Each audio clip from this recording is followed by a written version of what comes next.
noong 2023 na diagnose ako sa puso, kailangan ko ng bypass.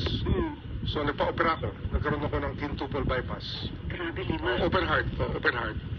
At nung pagaling na ako, ay na-diagnose naman ako ng cancer. Leukemia. Wow. Cancer ng dugo. Wow. At dito ginamot rin ako.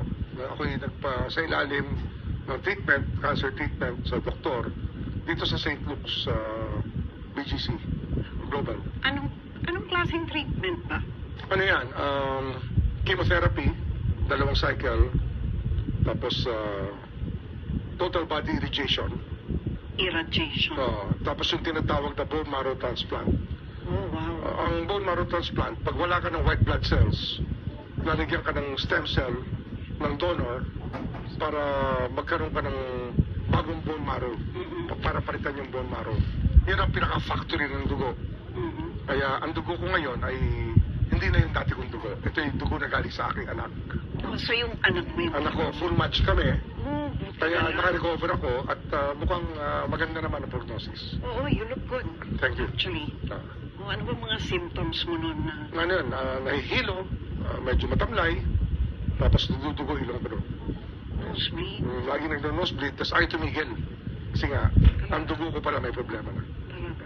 Did you at any time think that you were being called by the Lord?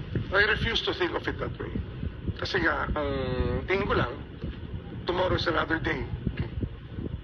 Get through the night, mapalipas mo lang ang gabi, pagising mo sa umaga, isang araw na naman yun, mabigay sa'yo. Natural. Just live by the day. But did you ever think at that moment that you had a role to play, that you had not been playing to the best that you could? Hindi naman, wala naman.